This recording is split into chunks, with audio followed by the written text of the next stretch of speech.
Hey guys, welcome back to a new update of the games I've been playing during the week. And this week I played two games. Starting off with Dark Souls Remastered.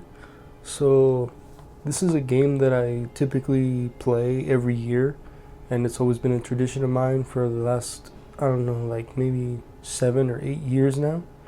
And the reason I decided to play this all of the sudden is because I'm also playing a game that I've been talking about for weeks, that is Metaphor ReFantazio. A couple of days of the week, I didn't really feel like focusing too much on story, so I didn't play Metaphor ReFantazio for like 2 days out of my work week, and I decided to play Dark Souls instead because the story in Dark Souls is told in a very different way, so I don't really need to pay attention to the narrative. And I'm able to focus enough to play that game, but not like entirely being able to focus on a heavy narrative driven game like Metaphor. So that's why I played Dark Souls this week, and I didn't play the game for that long. I made it as far as beating the gargoyles and ringing the first bell. So that's as far as I made it in this week, and I don't think I'm gonna actually play the game for the foreseeable future. I just wanted to play something so I can just play something. So yeah, that was Dark Souls Remastered. And of course, the following game is none other than Metaphor ReFantazio, and congratulations to Atlas for the awards that they won for the Game Awards last night.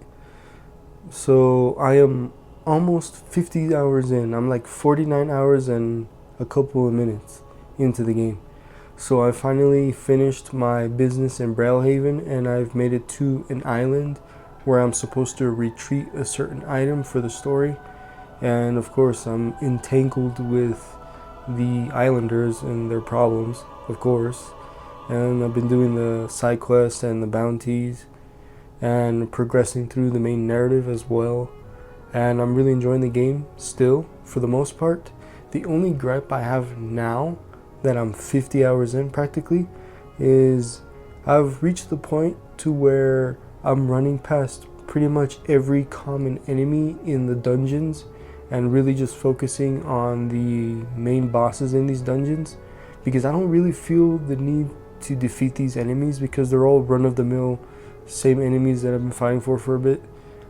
And I'm at a point where a lot of these common enemies aren't being killed by just being in the action combat. I have to actually enter the turn-based combat, and some of these fights take a little bit, and I don't really want to deal with that, and I don't really feel the need to grind right now. I'm level 39, and I'm assuming that the max level is going to be 50, but I don't know.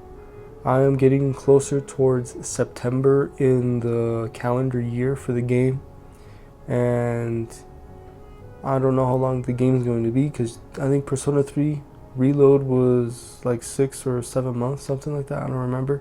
So I don't know how long this game is going to be with the calendar year, but I feel like I'm getting closer towards the later half of the game now, given where the story is heading and what the events are happening in the world. But yeah, overall I'm still enjoying it besides those gripes, and surprisingly I'm still getting tutorials for new stuff that they're introducing to me, like fishing. I didn't know fishing was in the game, and now it's a thing I can actually partake in, so that's pretty interesting. And yeah, I don't really have anything else to say right now other than I'm still really enjoying the game, and I do think that the game deserved Game of the Year, but I'm glad that Astrobot actually won Game of the Year, because that is an incredible game on its own right. So yeah, that was everything I have to say for Metaphor, and that was the game. So yeah, so now that I've finished the weekly update portion of the video, which is mostly going to be what this video is about because I do this every week, but I wanted to take some time to talk about the Game Awards because that was last night. So before I start that, I also want to ask you what you played during the week and what your thoughts on the games that you've been playing. So there's that. So I'm mostly going to be talking about the Game Awards in terms of like the games that they showed off, not the actual awards, because the awards has always been kind of like an afterthought for me, even though it is the Game Awards, because Jeff Keighley kind of just rushes through a lot of the awards, even though I think he should get rid of a couple of categories so they can condense the Game Awards to a reasonable time frame, because the Game Awards last night was about 3 hours and change, and to me that seems a little long, but you know, it is what it is. So the first thing that they really opened up the show with was a look at The Witcher 4, and I have to be honest, even though like what they showed was like promising, you know, it looked good, the cinematics and all that, which is just CGI trailers, and I don't know if you guys know this, but I am not someone that particularly cares for CGI trailers, especially for something that they're trying to get me excited for. If you want me to get excited for something, I need to see actual gameplay and in-game footage. So, like many others, I was very disappointed and angry with the way Cyberpunk 2077 turned out, and that really destroyed my image of CD Projekt Red. And I haven't played Cyberpunk 2077 since it launched, and I know the game has been completely fixed now, and they came out with a DLC that's well regarded, but honestly the damage is pretty much already done for me. And as much as I like The Witcher 3, and I am excited for The Witcher 4, don't get me wrong, CD Projekt Red has a lot to prove to me for me to be comfortable investing my hard-earned money on their new projects. So maybe closer to the date, or even the day it comes out, I might end up buying the game. But as of right now, I don't have any plans to go out and pre-order it immediately once it is available for pre-order. I'm assuming the game is still a couple years away. There's no way that's coming out next year. But yeah, that's my thoughts on The Witcher. If you're excited, you know, good for you. Now, the biggest surprise I was not expecting is Elden Ring getting a new game. So yeah, the Elden Ring Night Reign is what it's called, and it's actually a new game, a standalone game apart from Elden Ring, unlike Shadow of the Erdtree. And I read some of IGN's like first look at the game. So this game seems to be like almost like a roguelike, where you and two other people are thrown into Limgrave, and you're pretty much in a boss rush mode and trying to level yourself up enough to take on these bosses. And apparently there's like a Fortnite-like ring that eventually shrinks to a certain spot, and a boss spawns, you have to defeat it, and every run is not the same, it's always randomized. So like the locations are in different places, the enemy placements are different, and the type of bosses you fight in the game are completely different every time. And we even got to see a glimpse of the Nameless King from Dark Souls 3, so that was a massive surprise. So I'm assuming since that boss is in the game, the other bosses from the other Souls game will make an appearance, possibly. So that's pretty exciting. Now I'm worried that you're not going to be able to play this game solo, or unless you're going to be placed with randoms, which can be very interesting to say the least. But I am excited for the game, and I am going to be playing it regardless, because I love From Software. So yeah, that was the Elden Ring Night Reign. The next thing that they showed off that I looked kind of interested in, and that was the new game that is being created by the person that made Ico, Shadow of the Colossus, and The Last Guardian. Now, out of those three, I've only played Shadow of the Colossus, the remake. So, and I love the remake, but I don't know how intrigued I am for this new game. I have to see more of what it's actually going to be, but I will keep an open mind. So that was that game. The next thing that they showed off that I was interested in is The Outer Worlds 2. So a lot of people are a huge fan of Obsidian, especially with Fallout New Vegas, and I only played a little bit of Fallout New Vegas. I never actually got to beat it, and there's a reason for that, but I won't get into it. But The Outer Worlds looked very promising, and I was excited to play that game, but I actually never got around to actually playing it because other games took priority and it just went under the radar for me. I do have the game still, but I am hoping that I do end up playing the first game before the second game comes out. but you know, who knows if that's actually going to happen. So yeah, that was the Outer Worlds 2, another game I am intrigued by and interested in, but not priority when it comes to my interest. Another game that they also showed off by the Fuck the Oscars guy, I don't know his full name or anything, but he created It Takes Two and A Way Out before, and it's the Brothers of Tale of Two Sons, I think it's called. So this is a new co-op game, and I loved It Takes Two, so this new game is called Split Fiction, where you're playing as two best friends, I think that they are, and they're trying to, like, they get into a simulation about the novels that they write, and they accidentally get caught in the same bubble by accident, and they end up in each other's fantasy world and cyberpunk world. And the game looks really good, and there's a lot of creativity that is similar to that of It Takes Two. And I am excited for the game, but I don't know if I'm actually going to be able to play it, because unfortunately I don't have a co-op partner to actually play the game with. So that's the reason I'm kind of holding back on actually getting the game on release. But I'm hoping that there's like a matchmaking thing that I'm able to experience the game, because I don't know who I'm going to be able to play the game with, if at all. So that was that game. It looks really good. The next game that I'm interested in is Borderlands 4. And we've known about Borderlands 4 for a couple months, maybe even a year now. And I'm honestly surprised that they're making a sequel to Borderlands 3 so fast, given how long it took them to make Borderlands 3 between 2 and 3. But it is nice that we're getting a sequel, and I'm hoping that Gearbox really sticks the landing with Borderlands 4, because Borderlands 3, like, the gameplay was absolute fire, but the narrative and the characters, the new ones and the villains, they weren't really that great. But I'm hoping that they can really stick the landing with 4, and I am excited for 4, and I really hope it works out for Gearbox. Of course, I would like to mention that Clive from Final Fantasy 16 is being brought into Tekken 8, which is not surprising to me in the least. But yeah, that's pretty exciting for the people that continuously play Tekken 8 to this day. The next thing they showed off was a Virtual Fighter.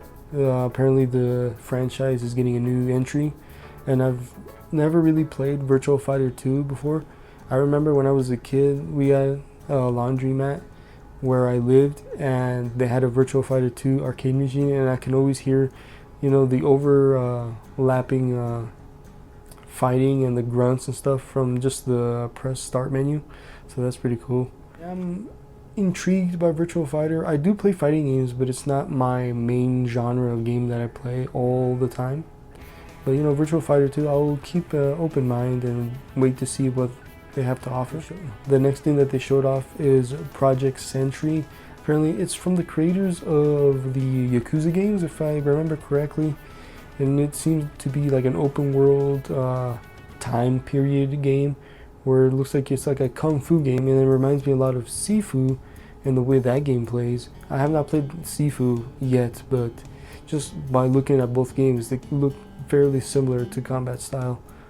And of course I'll be keeping an eye on this game to see how it develops and what it's going to look like when we finally get the game. The next thing that they showed off that got me interested is the return of the Turok franchise.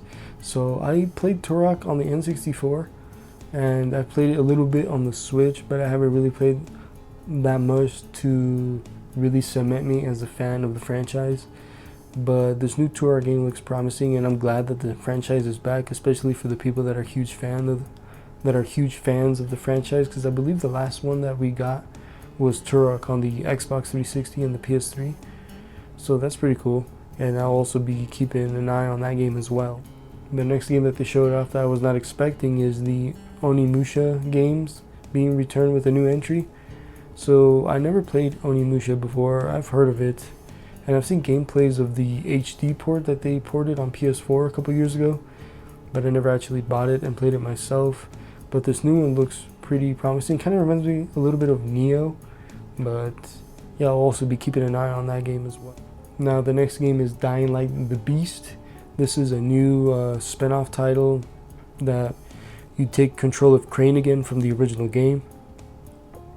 And I really loved Dying Light 1, and I liked Dying Light 2 for the most part, but I felt like they kind of overpromised stuff, and it didn't really stick the landing. But I still thought it was a good game. So the game might even be better now with all the updates, but when I played it, I thought it was decent. But this new Dying Light game looks promising from the trailers and what they've shown, but I'm still going to be cautious for the game, and I'm hoping that Techland really lands on its feet for this game, unlike Dying Light 2. So yeah, that was Dying Light the Beast. The next thing that they showed off that kind of had me scratching my head is a new Game of Thrones RPG game, I think it is. And it actually takes place during the show, and they even got the likeness of the actors of like Jon Snow and Jaime Lannister and his sister. So I don't know how the game is going to actually turn out to be, but from just what they showed, it does look like it could be a really good game. But I'm honestly not really interested in the game itself. I haven't been a fan of Game of Thrones since like season 7. Then I stopped watching after that, after what they did with season 8. But yeah, for the people that are excited for this game, I hope it turns out well for you guys. So that was the Game of Thrones game. So the next thing that they teased was the Sonic Racing Cross Worlds, I think it's called. It's a new entry in the Team Sonic, or not Team Sonic Racing, but the Sonic Racing franchise. The last one was Team Sonic Racing, and this one is just a teaser. They're just saying that, hey, yeah, this franchise is coming back. So I hate these types of teasers. It's just like a 10 to 15 second teaser trying to get you excited for the prospect of a new game coming out in a franchise. Like, I need to see actual gameplay, guys. 10 to 20 second trailer ain't gonna do nothing for me. So yeah, but I will be keeping an eye on that, even though I hate the teasers. Yeah, that was that game. Mafia: The Old Country is another game they showed off during the event, and I am a fan of Mafia, but I'm a relatively new fan because I've only played Mafia Definitive Edition, the remake of the original game, and I thought that game was very well made and I loved it. So if they continue, so if Hangar 13 continues that trend from Mafia Definitive Edition with this new one, it's going to be a very good game. And I saw another story from IGN saying that this game is actually more narrative focused and less focused on the open world aspect, because the original game is open world, but the open world is just a backdrop. There wasn't really anything to do in the original game, but I'm not against it. I'm actually looking forward to that. So we'll see how that turns out. The next thing that they showed off is a game called Dispatch. This looks like to be a narrative-driven experience similar to that of Telltale games, for instance. So this is a game that is being not portrayed, but the main character is being played by Aaron Paul of Breaking Bad fame, and I'm a huge fan of Breaking Bad and just that universe as a whole. So seeing Aaron Paul in a new game is very interesting, and I am excited for it. And what they showed actually looks really good. So I am going to be keeping an eye on the game, and more than likely we'll be purchasing the game on day one. Hopefully they do release a physical copy with this game, because these narrative-driven games tend to not release a physical copy on day one. And yeah, I'm hoping that it turns out well, and that we'll be keeping a close eye on that game. The next thing that they showed off is an announcement that Okami is getting a sequel, and I hate to not disappoint you guys, but not to be a part of the conversation. I've never played Okami. I didn't have a Wii or anything, and I do own Okami now. I have it on PlayStation 4 with the HD version, but I have not played it yet, of course. So my excitement for Okami 2 isn't at all there compared to people that have actually played it. So I don't want to be excited for something that I haven't played the original game yet. But I'm hoping that I eventually play the game before Okami 2 gets announced or released with like a gameplay trailer or something. But yeah, that was something that I was like, that's pretty cool. So the last thing they showed off in the event is a new IP from Naughty Dog, and they have been working on this game for the last 4 years apparently in secret.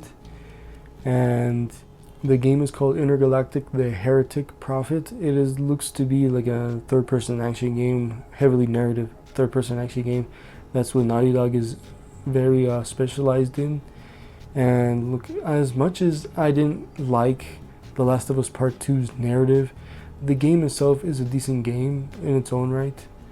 But I'm hoping that Naughty Dog really hits a home run with this new game. And of course, I'm going to keep an open mind. I'm not going to judge it based off of what I saw, because I've seen a couple people on Twitter really express their frustrations that the main protagonist seems to be a woman with a short buzzed haircut, and I'm like, that's not a reason to really hate something. But I am looking forward to what Naughty Dog has more to show for us. And based off of what they showed, they said it's in the engine and stuff. So I'm hoping that the game releases within the next year or two, but we'll see. So that was every game that I saw that I wanted to really talk about. And another game I forgot to mention is the new weirdly made Pac-Man game, where it's like a Metroidvania and very like horror style of game. So that's something that's also really cool, and that was what they ended the pre-show with, so I wanted to mention that as well. But yeah, the Game Awards this year was actually pretty decent, even though there were a couple of times throughout the event I was actually on my phone.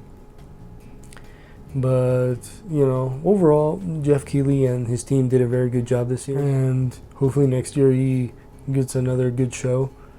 But yeah, congratulations to every single developer that won an award last night, and congratulations to the team that created Astrobot on their win for Game of the Year.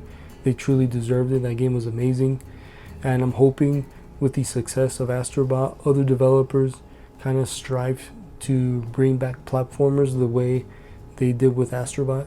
So that remains to be seen, but yeah, that is everything I have to say. Let me know what you guys think of the Game Awards last night, and you have to let me know because it's in the Bible.